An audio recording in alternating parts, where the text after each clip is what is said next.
اپنی خواہشات، اپنی میں سے باز آ جاؤ، اپنی زندگی کے طور طریقوں کو، اپنے رب کی، اپنے رہن سہن کے طریقوں کو، اپنے کمانے کو، رزق کمانے کے طریقوں کو، اپنے 24 گھنٹے استعمال کرنے کے طریقوں کو، اپنے جسم کی توانائیوں کو رب کی رضا کے مطابق خرچ کرو، یہاں نافرمانی نہ کرو.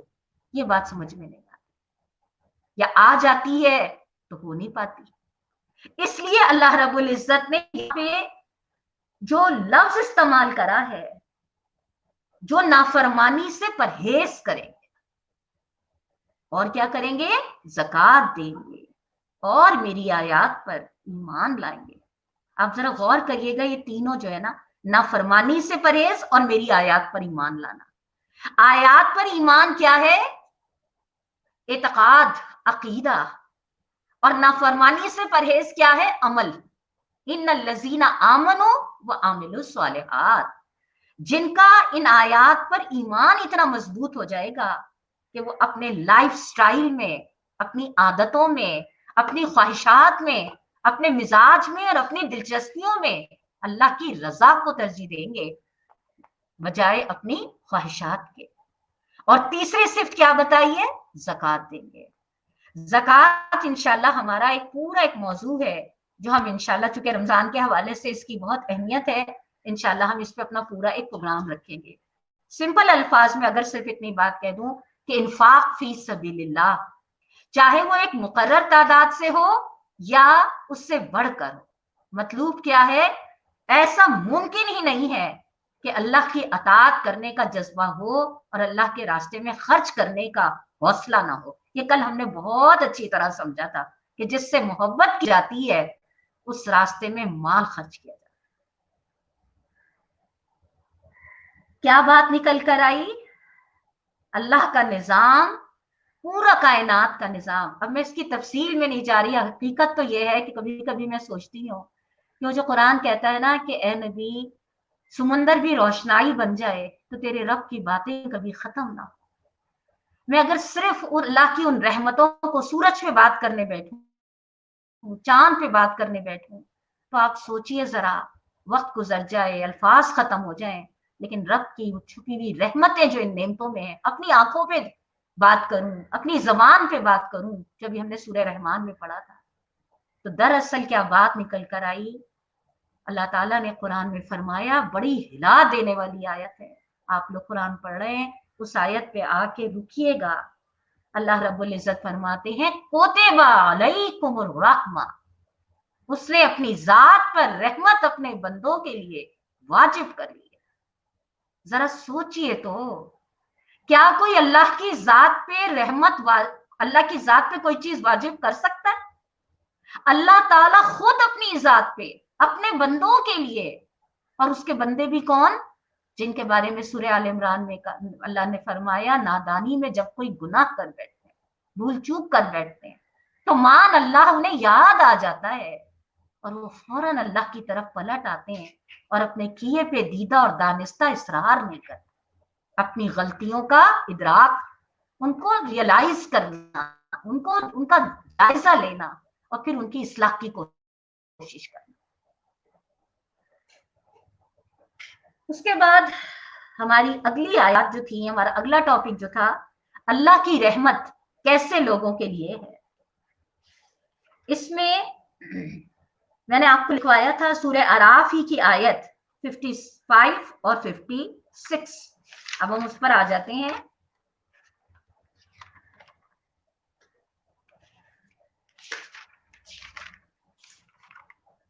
اس میں اللہ رب العزت نے فرمایا،